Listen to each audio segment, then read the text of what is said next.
بسم اللہ الرحمن الرحیم۔ ناظرین محترم، آج جس موضوع پر ہمارا کلام ہوگا، سارے کے سارے مشرک قرآن پاک نے انہیں ظالم قرار دیا۔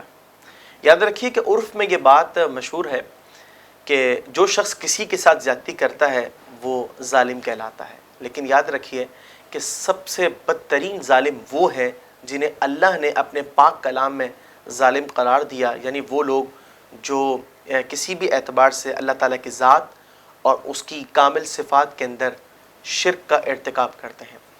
ناظرین، ایک مسلمان کا یہ عقیدہ اور نظریہ ہے کہ اللہ تبارک و تعالیٰ ایک ہے۔ اس کے بہت سارے دلائل ہیں۔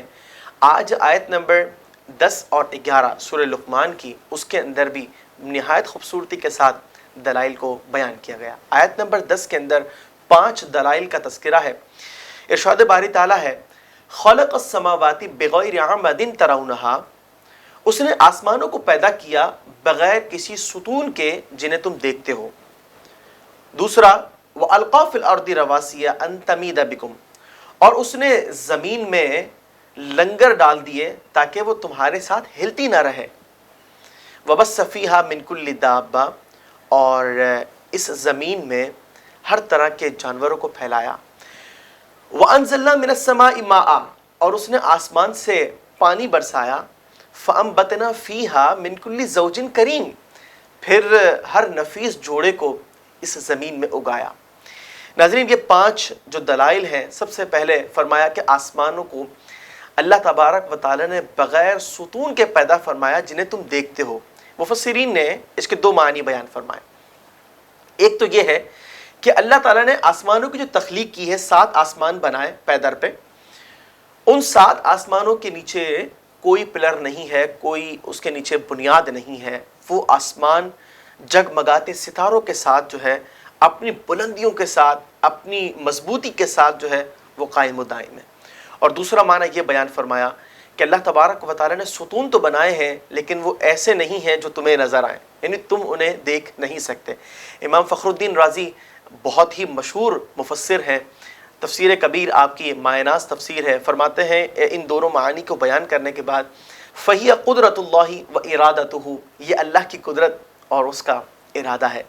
ناظرین، دوسری دلیل فرمایا کہ ہم نے زمین میں جو ہے وہ لنگر ڈال دیے تاکہ وہ تمہارے ساتھ ہلتی نہ رہے، اس کو بیلنس کر دیا۔ تھوڑا سا غور و تفکر کرنے کی بات ہے، اگر یہ زمین ڈس بیلنس ہو جائے تو انسان چاہے وہ کیسا ہی اپنے آپ کو بڑا سمجھتا ہو، کتنا ہی مغرور اور متکبر آدمی ہو، اسے اندازہ ہو جاتا ہے کہ وہ کس قدر کمزور ہے۔ بات یہ ہے کہ اللہ تعالیٰ کی عظیم قدرت ہے۔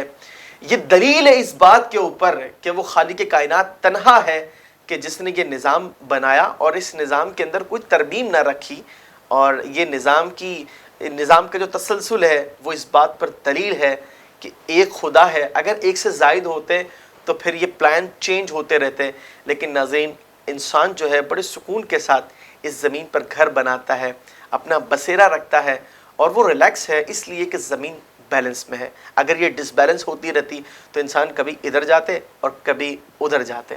اللہ تعالیٰ کی قدرت پر تھوڑا سا غور و تفکر کر لیں، حقیقتیں آشکار ہو جائیں گی۔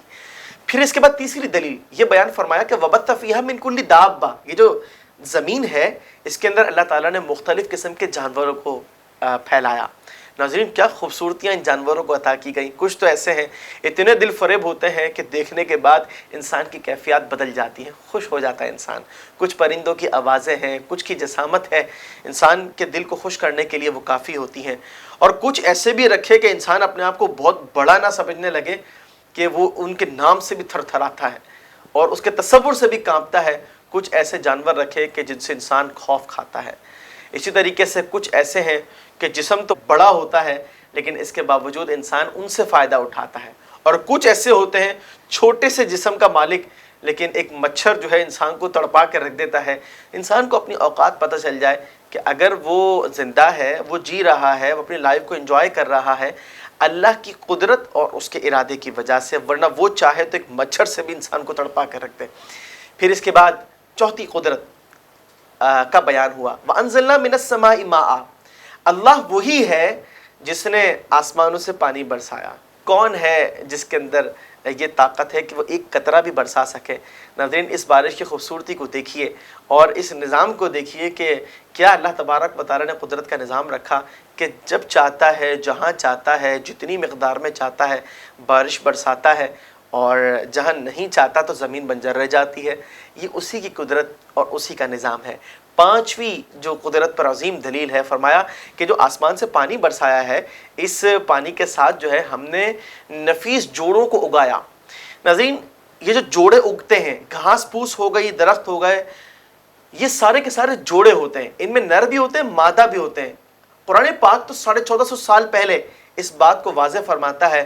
سائنس آج مانتی ہے کہ جس وقت نر درخت سے ہوا ٹکرا کر کے مادہ درخت تک پہنچتی ہے تو یہ مادہ درخت سے اس ہوا کے بعد پھل آتے ہیں۔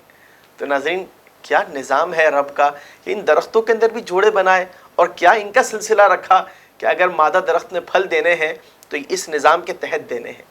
تو یہ اللہ کی قدرت ہے۔ آیت نمبر 11 میں ایک دعوت فکر دی گئی، ھذا خلق اللہ، یہ اللہ کی تخلیق ہے، فَأَرُونِي مَاذَا خَلَقَ الَّذِينَ مِن دُونِي، تو اے مشرکو تم یہ بتاؤ کہ اللہ کے سوا جو اور ہیں انہوں نے کیا پیدا کیا۔ ہر مشرک جانتا ہے کہ یہ ساری تخلیق اللہ تبارک و تعالیٰ کی ہے، لیکن اس کے باوجود وہ غیر خدا کو جان بوجھ کر خدا بتلاتا ہے۔ جن عیسائیوں نے عیسیٰ علیہ السلام اور بی بی مریم رضی اللہ تعالی عنہا کو اللہ تبارک و تعالیٰ کی ذات میں شریک کیا، ناظرین وہ بھی یہ تسلیم کرتے ہیں کہ تخلیق خدا کی ہے، لیکن اس کے باوجود جان بوجھ کر وہ غیر خدا کو خدا بتلاتے ہیں۔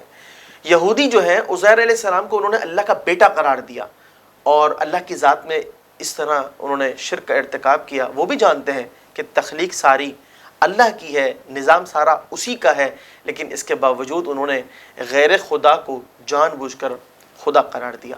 ایک بت پرست یہ جانتے ہیں کہ جس بت کے آگے وہ جھک رہے ہیں وہ خدا نہیں ہے، اس کی تخلیق نہیں ہے، اس کے باوجود خدا بتلاتے ہیں۔ ناظرین تعویلات تو بہت ساری ہو سکتی ہیں، ہر کوئی اپنے موقف پر جو ہے وہ مختلف قسم کی باتیں کر سکتا ہے، لیکن حقیقت جو ہے وہ یہی ہے کہ جس رب کا نظام ہے وہ تنہا ہے، اس کا کوئی شریک نہیں ہے۔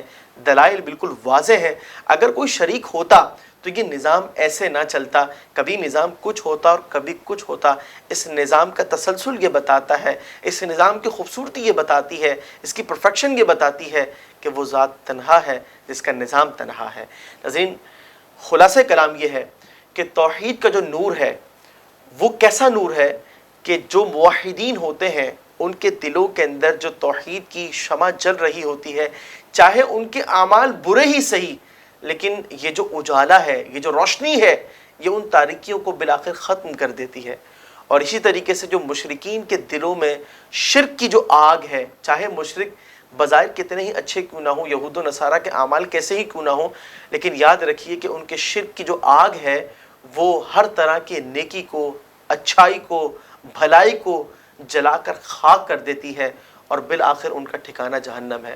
قرآن و سنت کے اندر اس بات کو واضح کر دیا گیا کہ مشرک جو ہے وہ چاہے کتنا ہی اچھا کیوں نہ ہو، اس کی بھلائی جو ہے دنیا کی حد تک ہے، اسے دنیا میں اس کا اجر دے دیا جائے گا، آخرت کے اندر اس کے لیے کوئی اجر نہیں ہے، ہمیشہ ہمیشہ کا ٹھکانہ جہنم ہے۔